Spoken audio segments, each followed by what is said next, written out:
Totally Useless Information with Nick and Roy is brought to you in part by Tom's Place. For the finest in men's fashion, Tom's Place will suit you.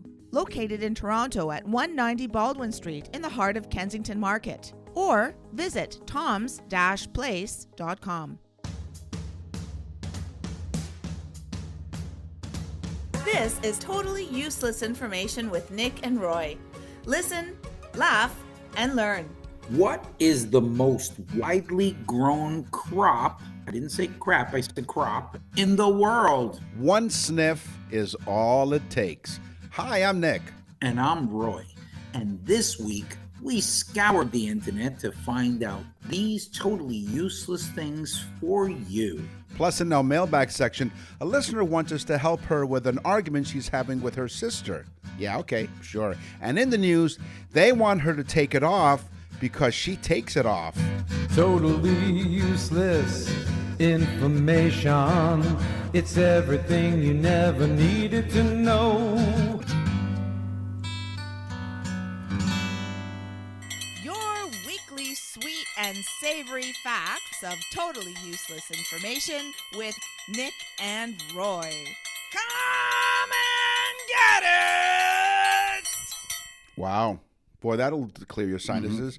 Welcome to another episode. Thank you very much for joining us. Roy is with me.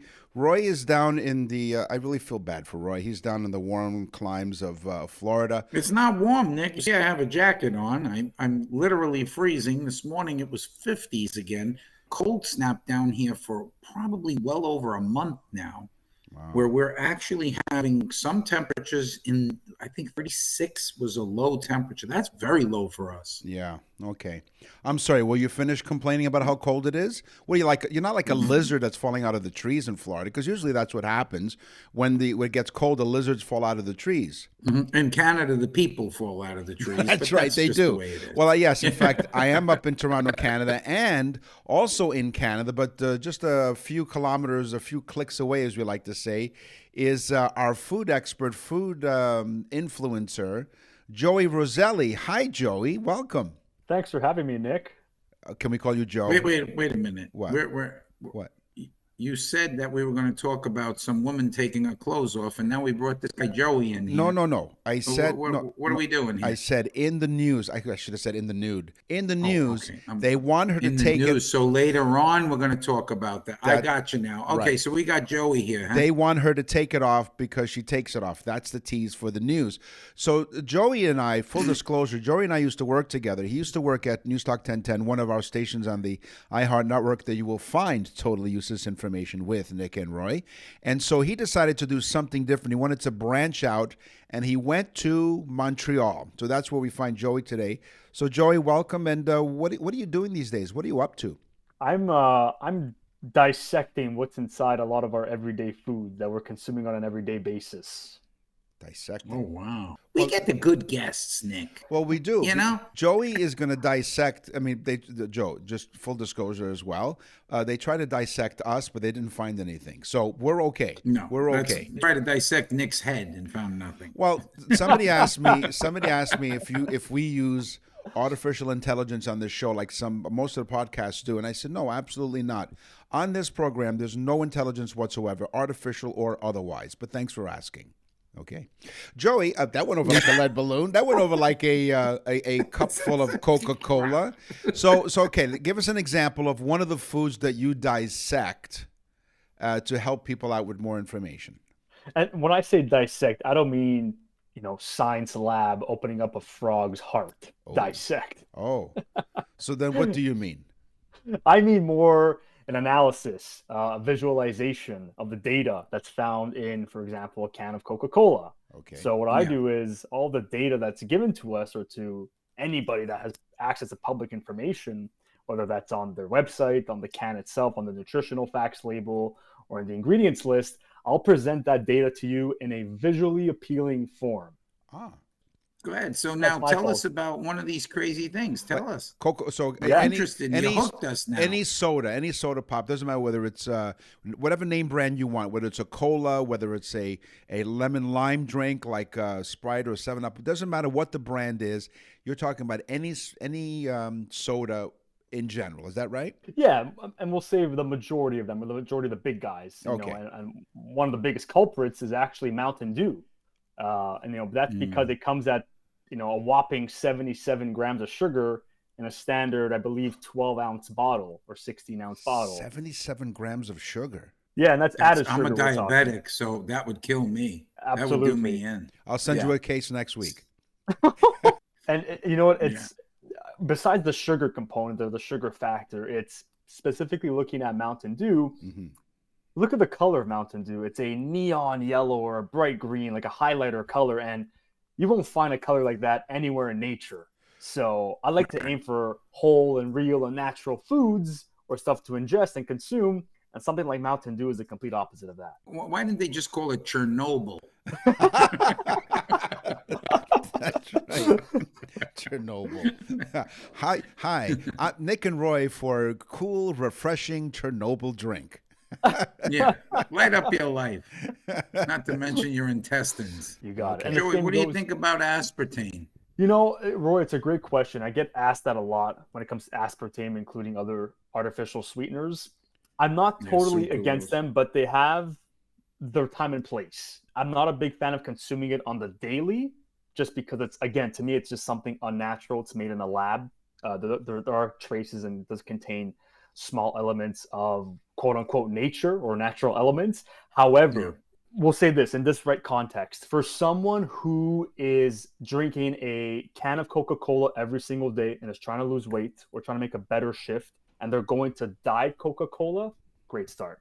Okay. Because you're consuming less sugar, you're consuming less calories. So fantastic start from that perspective. Now, someone that consumes something every single day like me, water or electrolytes or we'll say something a little more on the healthier side, quote unquote, I wouldn't advise to drink it every single day. That's my opinion, solely because it's not something that's completely natural. Yeah, any opinion that we express here in this program is our opinion, and we don't care what you think. I think that's the disclaimer, right? I just want everyone listening to know that I consume probably 3 liters of diet soda a day. A day? Because I'm diabetic, it's my only vice. It tastes sweet. It gives you that feeling of you're acknowledging that you want something that tastes sweet. So that's the context. It's perfect. Okay, yeah, it's perfect. Of course, you're pre-embalming yourself before you go, but okay, I get it. I like that's to fine. think I'm perfect. I truly like to think that I'm as perfect as a man could be. But yeah, that's what all the ladies say after $50.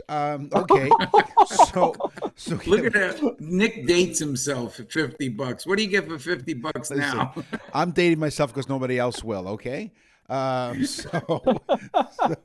okay, before we go any further with any more food, so tell us what you studied and how you got into all of this and analyzing and dissecting foods. Like, what is it that got you inspired to do this kind of stuff? Yeah, great question. I am in the field of nutrition, so I am studying nutrition as we speak. Okay. And it really started from my own journey. My we'll say my downfall or my rock bottom. I was suffering with severe acne for a very long time, and I never went to the root cause. I always wanted to get rid of it topically or surface level, we're speaking. Yeah. And going down to the root cause is really looking back at what I'm eating and consuming on a daily basis. And it's, holy cats, I am consuming a can of Nestea every single day. I'm consuming half a pack of Oreo cookies. I am eating a whole bag of Doritos chips. So a lot of my unhealthy habits or health issues that I wasn't comfortable with did come from my eating habits. I mean, it all comes down to whether it's a medical condition, like say Roy's diabetic, as he mentioned, and some people who have a weight problem. Like, I mean, what I weigh, the doctor says your weight is based on your height. So what I weigh, I should be about 7'9", and I'm not. So I got to work on that. And exercise, of course, is one of the key things. And also your diet, what you don't eat, what you don't put in your body is key. And when you go shopping, I think that's where it all starts. If you don't if you don't put the garbage stuff in your shopping cart, then you won't have it at home. You won't be tempted to consume it. One of the things that concerned me, Nick, is that Joey said that he is studying for nutrition right now. Right. When I think he should actually be paying attention to the show. don't you? No, he didn't mean like right now, this very moment. Although he's multitasking. But he's a great multitasker because, as I mentioned, we worked together, and he was a producer for a weekend morning show. Not only was he doing that, he was also booking the guests for the next show. He is a multitasker, so don't take anything away from that. So okay, so we talked about sodas. So Oreo double stuff. I mean, they gotta be really bad for you. They taste so great, I'm sorry, Joey, I'm disappointed in you because you said you only consume half a package of Oreos. What's the matter with you, man? Oh, Nick, you should have seen me in my first couple of years of university. We were going probably a box and a half. Wow. Yeah. Okay. So based on your information so far, as you listen, Oreos or condoms, which one? Yeah, you're both screwed in either way. You said you were at college. I thought maybe. I didn't know if he made a mistake there, Nick. Me too. So now you talk about electrolytes, and I think one of the drinks that people think electrolytes if you're exercising or running track or whatever it is, because that's what I do every other Saturday. I run track. Nice. I follow a train. So Gatorade. What is your opinion on Gatorade? I mean, you think it's really good for you because it gives you electrolytes. So tell us what's the scoop on Gatorade? Right. It has its benefits. Don't get me wrong. The argument that most people will come up with is that Gatorade is fine to be consumed because it replenishes you with both sodium, potassium, calcium, as well as glycogen, which is the sugar content found in Gatorade. Okay. However, the average person doesn't need that much added sugar after running track, for example, like you said, Nick, or after a day's work, or even throughout their day of school or day of work. Maybe reduce the sugar. You'll be fine. It's a better for you option. For the pro athlete, they might need that replenishment of sugar found in Gatorade. But the average and everyday person does not need that much sugar in one bottle. And, thinking back to my teen years, even my early 20s, I was gulping 2 Gatorades a day thinking, it's just so healthy and replenishing everything.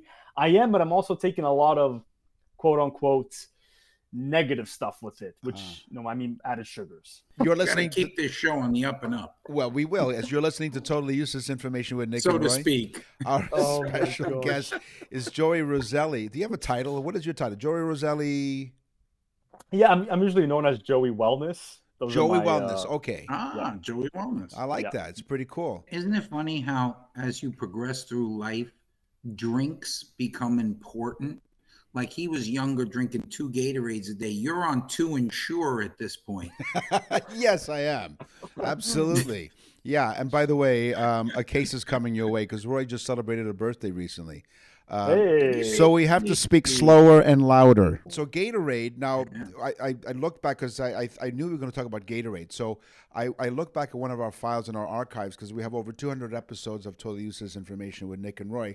Now Gatorade was invented in 1965, and the reason why it was invented is because the Florida Gators football head coach. My son was a Gator. You know, Nick, that I found out that the reason why they invented it was we had it on the show. But remember I told you that when I was playing like competitive tennis, we would take these little they were like little square tablets.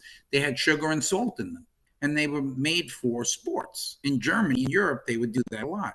And so the guy at the University of Florida said, maybe I can make this a little better. We'll put some sugar, we'll put some salt, we'll put some this, we'll put some minerals, we'll put some, and he came up with Gatorade. But it really was those salt and sugar tablets that made him configure that. Well, there you go. And also they found that the athletes, after running, and training, they weren't peeing as much.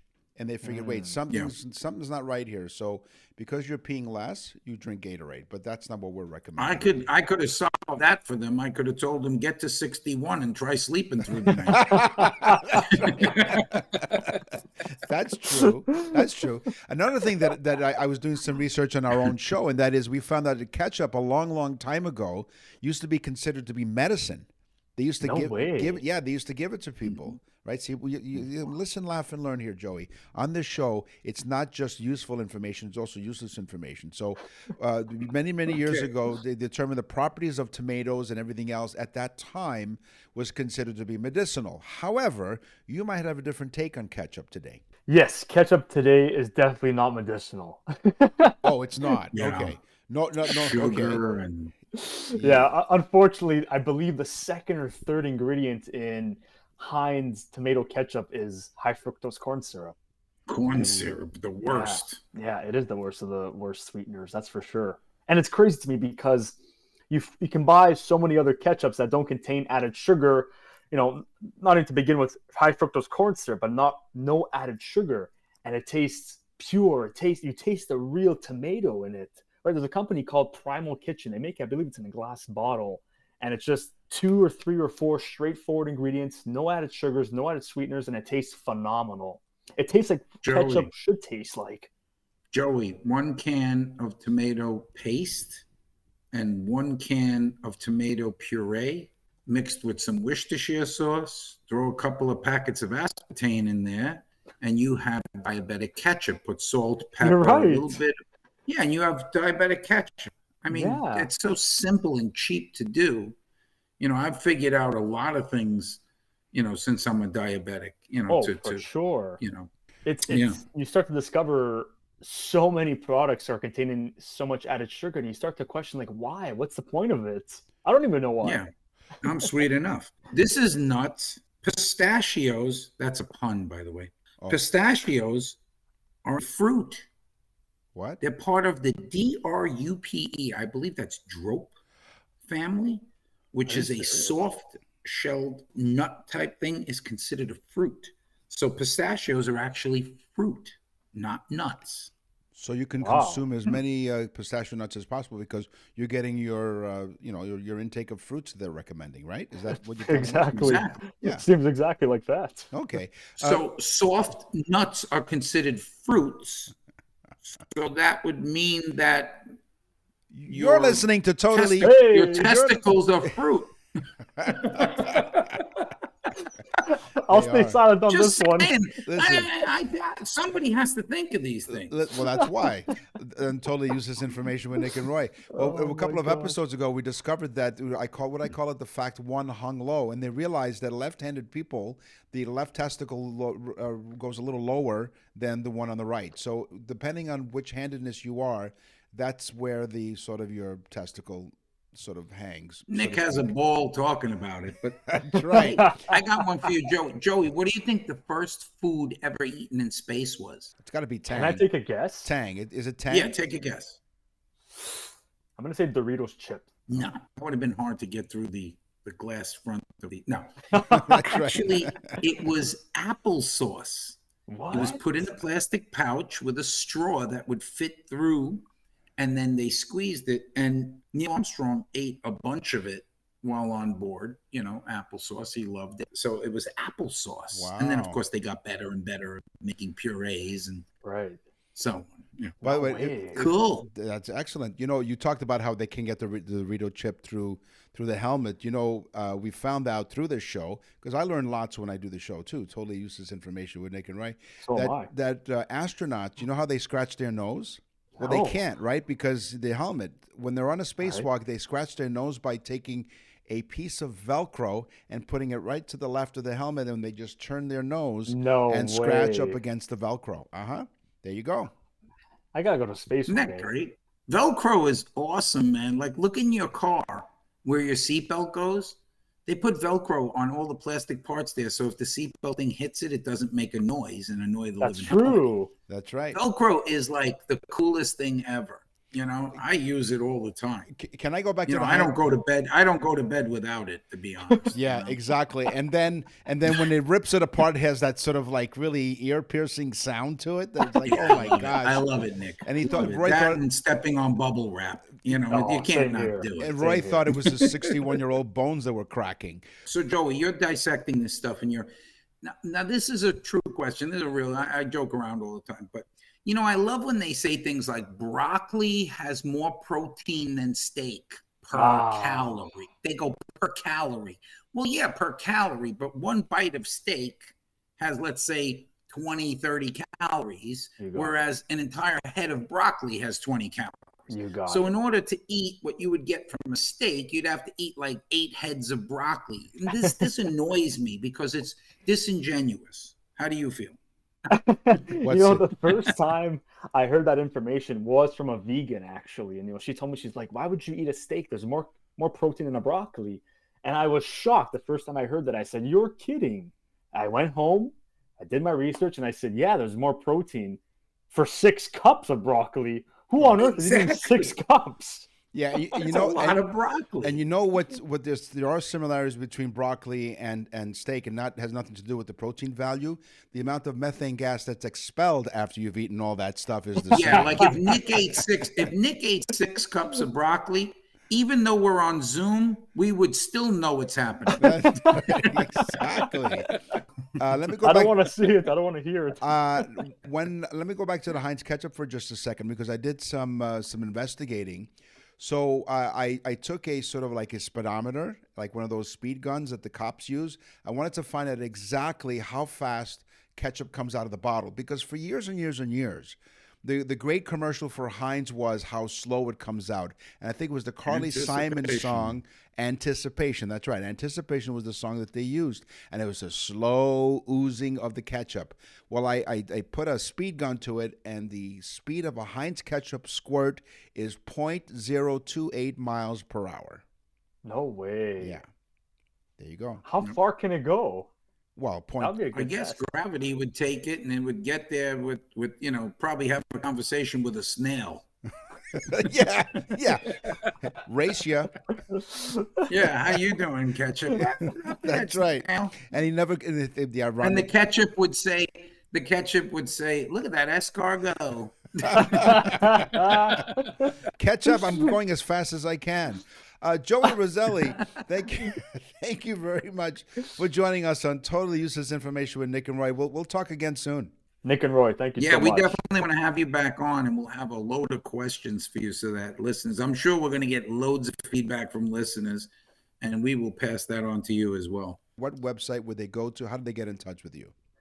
They can simply go to joeywellness.com. There's a contact page there. They can also email me at joeywellness.com. Find me on TikTok, YouTube, Instagram. They can message me, and we'll have a nice conversation and have some apricots together. Ready to tackle them. Thanks, Joey. Thanks, guys. You're listening to Totally Useless Information with Nick and Roy. Nick and Roy for Tom's Place. Here comes the groom. Are you looking forward to a wedding on your calendar?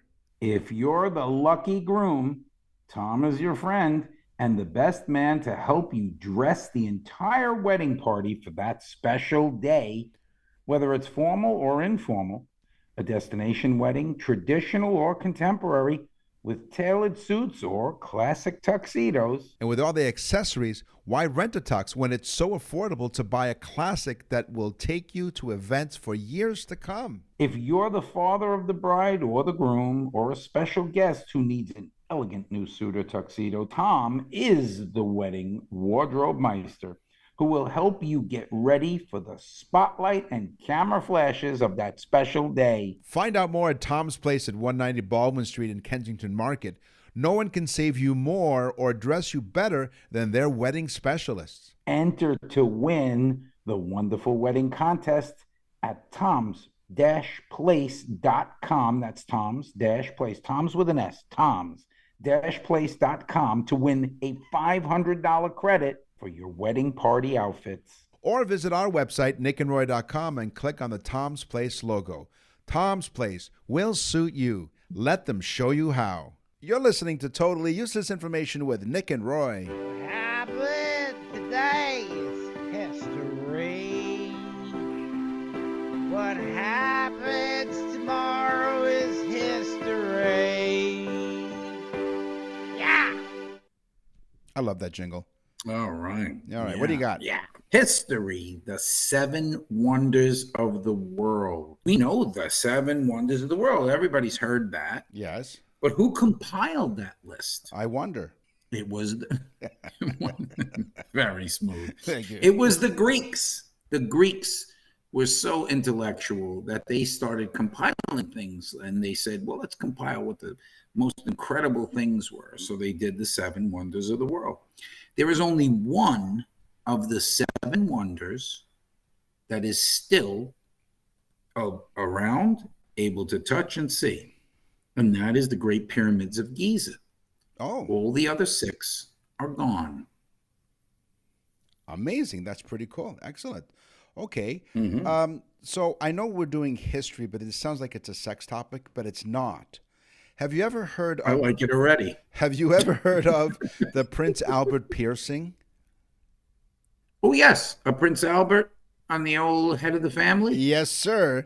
So I was watching this wonderful HBO program called 6 Feet Under. Maybe you watched it. And so in one of the episodes, they had one of the people in there that passed away, and when they were taking care of the body and whatever, they noticed that he had a Prince Albert. I'm like, what the heck is a Prince Albert? So I had to find out. How did the pierce? But you've heard of the Prince Albert, but you don't know how it got its name, do you? No. I'm interested now to know that. The piercing got its name from a rumor that circulated claiming that Prince Albert, shock, the husband of Queen Victoria, got his penis pierced in his 20s. Historians have never been able to confirm this, however, but the rumor persisted. Through the centuries, didn't matter, they just said this is what they believed.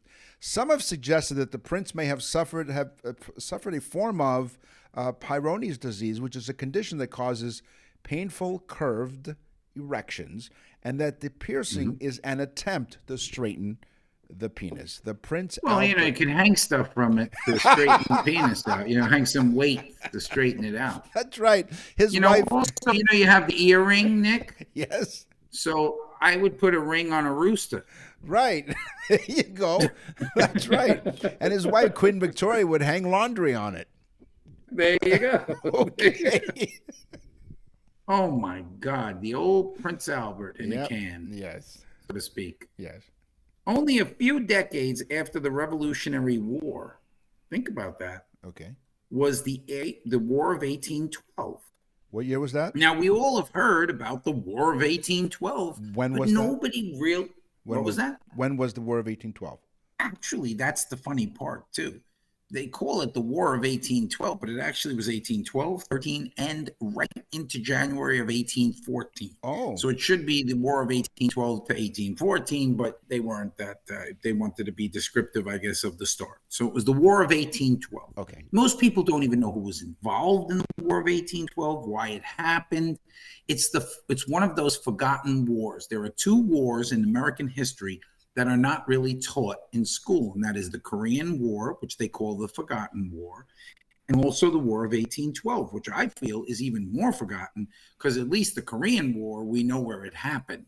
Right.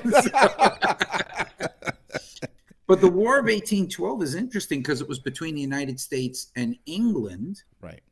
And it was fought only a few decades after the Revolutionary War, so I guess the English figured they'd give it another crack to try to get back at us. But then most people don't know this, and you're a Canadian, that is when the United States attacked Canada, trying to take over parts of Canada, not to attack Canada, but to take those provinces away from England, which was a source of money for them for trade and so on and so forth. So they wanted to affect England by attacking Canada and taking some of the land away. Right. Jefferson, who was president at the time, said attacking Canada should take like a couple of days. So that didn't happen. You guys fought back. The British secured Canada, and the war just kept going on for about 2 years. And finally, it was a stalemate. There was a treaty. But out of that war that everybody forgets came these amazing things, like the British got to Washington, D.C. and burned down the White House. That's right. During the War of 1812. But also, here's the most amazing one of all. The Star-Spangled Banner was about the Battle of Fort McHenry during the War of 1812. Most people think it was the Revolutionary War. It wasn't. The Star-Spangled Banner, the most important song for the United States, happened during the Forgotten War of 1812. That's one of the facts that you happen to bring up.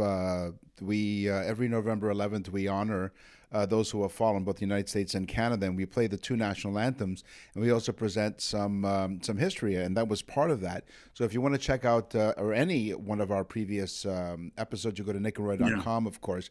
In ancient Greece, they believed that redheads became vampires after death. This was partly because redheaded people are very pale-skinned and sensitive to sunlight, unlike the Mediterranean Greeks who have an olive skin and dark features. So they actually believe that redheads Opa. became vampires after after death. Wow, crazy. See? Yep. After World War One, Yeah. do you know what the Kellogg Brand Act was? Cereal and every. It's this guy's name, Brand. It's not brand, it's brand. Okay. The Kellogg Brand Act was signed in August 27, 1928. You remember it, Nick. Sure. 60 other countries came to the United States to sign on to this bill or act.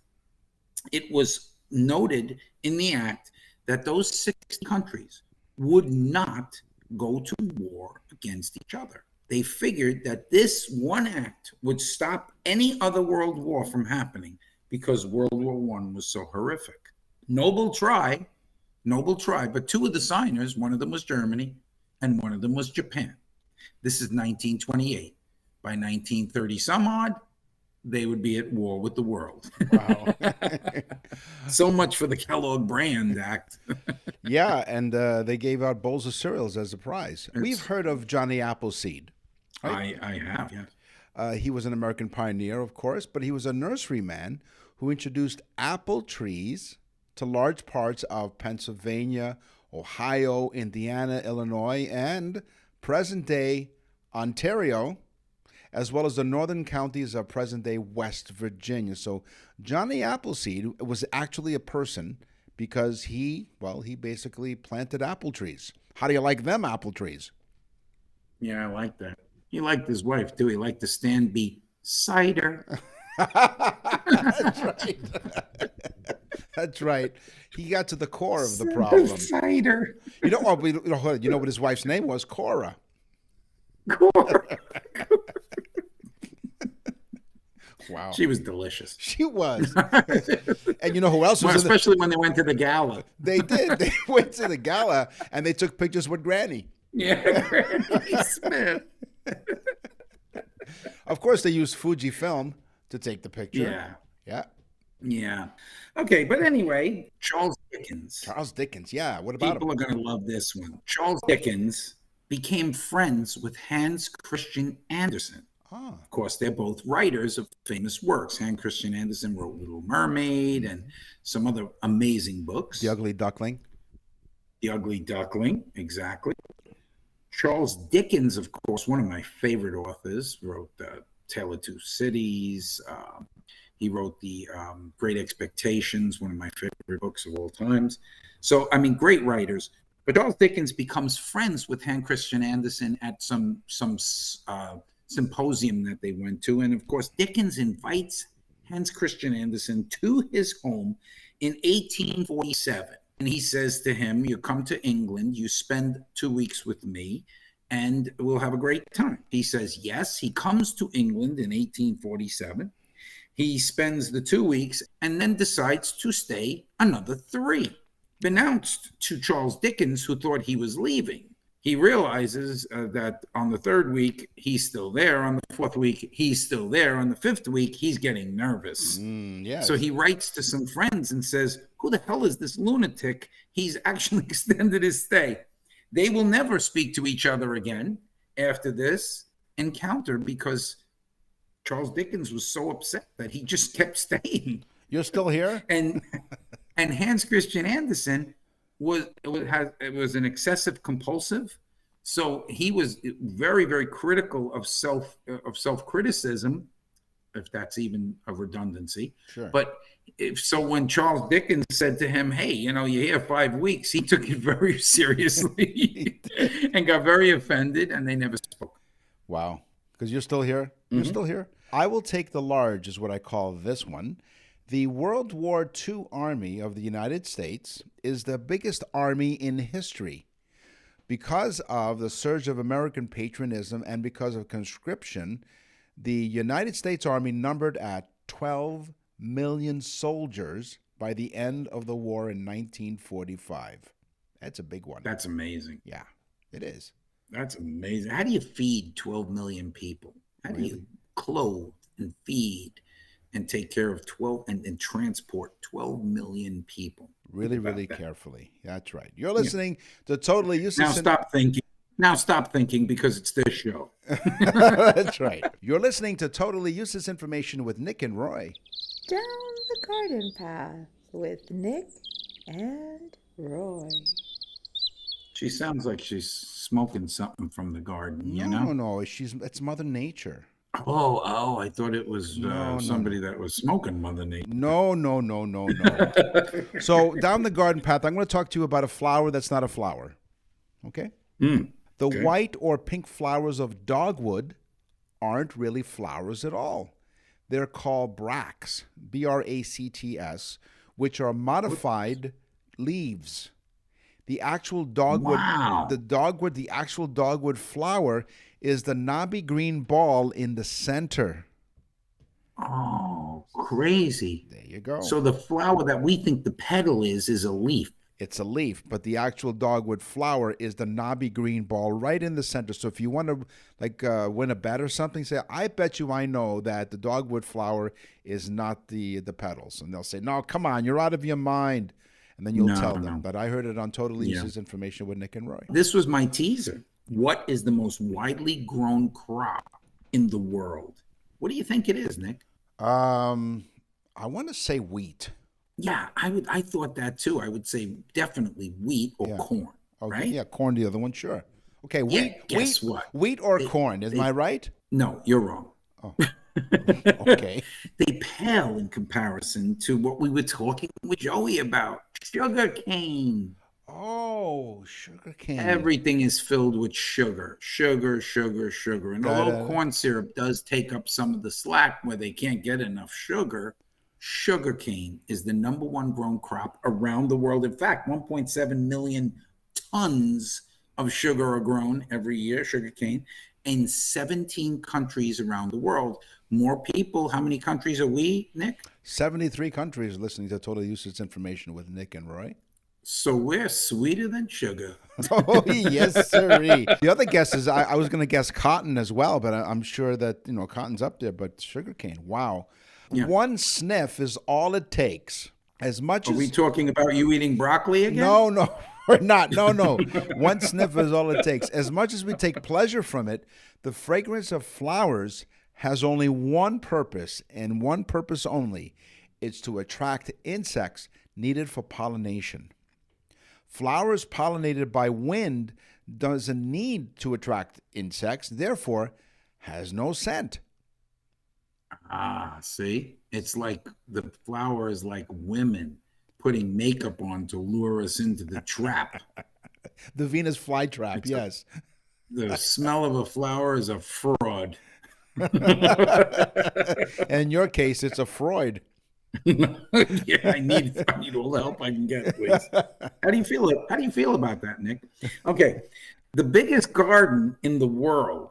Now we talk about garden, right? Yeah, of course. The biggest garden in the world, the Dubai Miracle Garden, 72 square kilometers, 27 square miles to those of us in America. Mm-hmm. Over 60 million plants reside inside the garden, the Dubai Miracle Gardens. Wow. That is amazing. Wow. You've heard the expression, slow and steady wins the race? No. There's an expression, slow and steady wins the race. I have, yes. Well, it's the story of like the hare and the, I feel uncomfortable talking about hare, but the hare and the tortoise. Slow and steady wins the race. So in the plant kingdom, it's even more true. Actually, that's pretty funny, Nick. I'm sorry I have to interrupt you, but you said you not wanting to talk about hare. Your head doesn't look like the hare. It does look kind of like the tortoise, though. That's true. And paint a few lines on it, Exactly, and just as hard. Yeah. Slow and steady wins the race, even in the plant kingdom. Generally, the slower growing a tree is, the longer it lives. Fast-growing trees expend their energy on quick growth and reproduction. Don't we all at 20? While the slow-growing ones use their energy for structural support and to develop defenses against disease and insects. So, the slow-growing oak tree, for example, can live for centuries, where the quick-growing willow has an average lifespan of only 30 to 50 years. It's so funny, too, because I said Nick's head most resembled a turtle, and Nick's wife said other parts of his body resembled a turtle, too. Exactly. Oh, my God. A poll was taken in Great Britain. Did they bring it back? Yeah. Because you said a poll was taken. In Great I hope they brought it back. They thought about taking a bat, but they said, let's just take this poll. Okay. But anyway, a poll was taken in Great Britain, and they asked the people of Great Britain, what is your favorite flower? Okay. So 37%, that's a large number, almost 40% said rose is their favorite flower. Now that makes sense, but 29% said the sweet pea. Now, I had to go online to look it up because do you know what a sweet pea is? Yes. Yeah, it's that little flower. It's like kind of a multiple little flower. It's very nice, but I didn't even know what that was. It was a dainty 14% iris. And I thought to myself, well, you know, I mean, I like putting a vase of roses on my piano. How much land, Nick? This was a cool one. How much land do you think you need to feed one person for a year? If you were trying to grow off the grid and stay away from ever going to a supermarket? 1 acre. Wow. For once, Nick actually got it. Did I get it right? Most people, yes, you did, which is shocking to the whole world. It is. For sure. Okay, the actual study that was done said you would need approximately a full acre in order to feed one person for an entire year, because of growth patterns, and I guess, I don't know, maybe they would keep an animal on it. I don't know, but they did come up with the study, said 1 acre. The study was done, people actually that they spoke to said they could probably feed somebody on a quarter to a half an acre, but the reality is 1 acre will feed a person. Now then there's me and Nick, we'd need 10 acres probably. At least. Unless, you know, we'd got maybe a half an acre and then a television we could watch Green Acres. Right. Green Acres, the play. You're listening to Totally Useless Information with Nick and Roy. We're in 73 countries around the world. All kinds of acres and acres of land around the world are listening to our show. Thank you very much. We truly do appreciate it. Also, coast to coast to coast in Canada, Toronto, Ontario, also in Quebec and Montreal, where Joey Roselli lives in Montreal. You can listen to us in Ottawa, all across on the iHeartRadio Talk Network. And you can go to our website, nickandroy.com, where you can send someone a birthday message. Now, we just did a birthday message recently for Bobby D, and this was his response. Now, Bob DeAngelis is a great clarinetist. He's is a world-renowned person who plays the clarinet. Of course, he won not one but 2 Juno Awards, which is like similar to like a Grammy up here in Canada. And so he celebrated a birthday, and he wrote back and he said, "Thank you so much for a wonderful birthday message, and such an informative one too." And what it means by that is, what we do with these birthday messages is we provide totally useless information about the day that person was born. Yeah, I'm telling you right now, the feedback is just insane. The amount that we're doing is insane. They're the greatest gift that you could get somebody. And I mean that fully. I mean, anybody that says they have everything, they will get this. They will send it to all their friends. They will talk about it. This thing it's a show. We do a totally useless information show for the person about the date that they were born. It is so cool, so great. You're gonna love it. Where do they go, Nick, if they want to learn about the birthday message? You go to our website, which is nickandroy.com, where you can also send us an email. What's in the mailbag? What's in the mail? Before I forget, if you go to our Instagram, so look up Nick and Roy on Instagram, you can actually leave us a voicemail message on there as well. So you click on it, you follow us, of course, and you can click us and leave us a message on. Yeah, people are doing that too. That's becoming a big thing too. My mailbag. You know what's in the mailbag? What's in the mailbag? What's in the mailbag, Roy? Sherry from Spokane. She Oh. was in the mailbag. Hi. Boy, was I shocked. Not as shocked as she was. I love this one. She says, I listened to your show by mistake. Well, I got news for you, Sherry. We make it by mistake. You're not the only one. I love that. That's what got my attention with this one. I listened to your show by mistake. Okay. And must say, I am now hooked. Wow. She says, I know this show is like crack, and Nick and I are crack dealers, Yes, because man. once you listen to it, you do get hooked. We get hooked on it. We love it. We have so much fun doing this show for you folks. I can't even tell you. She says she now plays a game in Spokane with her friends. Yeah. Where after the show, they listen to the shows. We have 200 some odd shows on nickandroy.com, but they listen to past shows and so on, and they try and stump each other. Oh. So they come over, they have a couple glasses of wine, and they talk about totally useless information. How cool, Nick. Look at what we've started. Yeah, people with drinking problems because they listen to our show. They have to have a couple of glasses of wine. Well, you can't blame them, Well, thank you very much. That was Sherry. It's interesting how Sherry drinks wine when she listens to our show.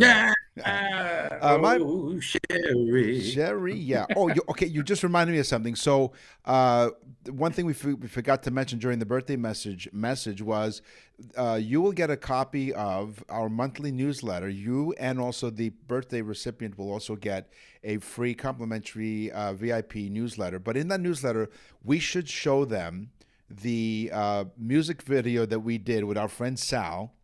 And we recreated the Steve Perry song "Oh Sherry." He's talking about from 1980, folks. The newsletter is real cool too. I have to tell you, it's a really great newsletter. Yeah, it's great. So you said Sherry reminded me of that. You'll learn stuff about us that it's all cool stuff, and it's a little different than the show, but it's fun. The newsletter is cool. Yeah, Michelle Thomas from Wilmington, Virginia says, she writes, "Dear Nick and Roy, we love listening to your show. You guys are a gas." Okay. They know about your broccoli incident.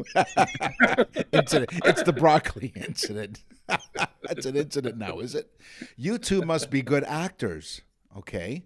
I don't know how you keep I don't know how you keep a straight face with all of the comedy.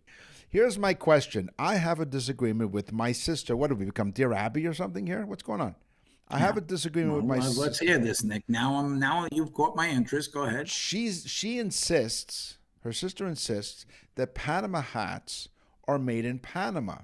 But I told her, no, they're not.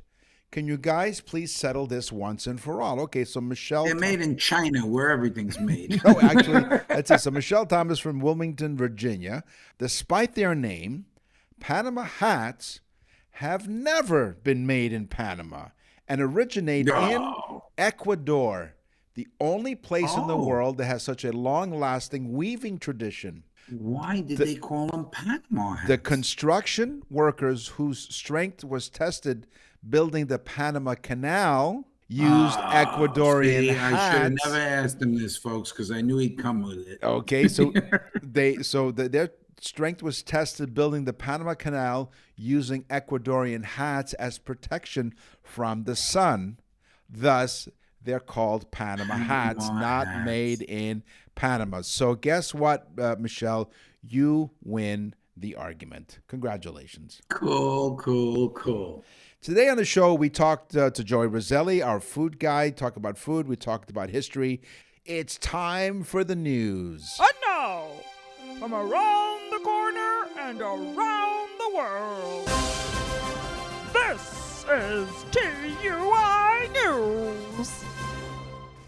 A mom in Central Florida has been banned from dropping off her kids at a private Christian school because of an advertisement for her OnlyFans account on her vehicle. Michelle Klein says the school What does she do for these fans, Nick? Well, I'll explain, because OnlyFans is one of those websites where, anyway, they get a little risque. But Michelle Klein says the school... Me and Nick are on that. So what did she do, this woman? So this is what this Christian school is forcing her to walk across the street, which forces her kids to cross a busy road, go down a sidewalk, and walk through the parking lot to go to school. This is unless she takes the ad for her adult content off her car. So she goes by the name Piper Fawn to promote her Piper Fawn? Piper Fawn, Fawn, to promote her adult content. She has a large decal that stretches across her vehicle's back windshield to promote her OnlyFans account. She says... What does it say? I'd like to Piper? I don't know. But she says her adult content is her business and her way of life. She says, Well, quote, technically it is, right? I have nothing to do with the kids. my husband and I had this, little wild, behind closed doors lifestyle, and we've now decided to share.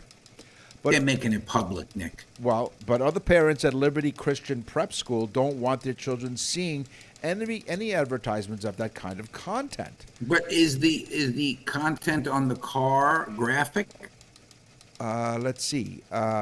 So this parent said the decal is distracting because of its large size. After several parents because size, like I said, she had a large decal. She put it on the trunk as well, so people say baby got back. Right, she did. The school told Klein that she has to drop her kids off across the street. Other parents say there's an easy solution to the problem. She should just take the decal off the car. And the one How's that's she going to make money then? I don't know, but it supports. She says it supports my family. It provides a very comfortable way of life for us, and it's legal. I pay taxes like everyone else. I'm not breaking the law. I just offended people. That's not breaking the law. So she says she wants. And what is the site called, Nick? I don't know. No, not her site. The place that she's on, the platform. OnlyFans. OnlyFans. So, folks, go to Nick and Roy on OnlyFans. That's right. We'll be setting up that website right now. If Fawn's making money, I'm going to make a fortune. Yeah. So she says and then you see pictures of us later on. We're both blind with blood coming out of our eyes. Maybe. I want to see Fawn. She just wants the school, at the very least, to provide someone to help her kids get across the street safely. So she's even willing to not cross the street with them. She just wants her kids to get to school safe. That's all the time we have for this episode of Totally Useless Information. With Nick and Roy, thank you for joining us. We will scour the internet to find out more totally useless information just for you. Listen, guys, thank you so much for listening.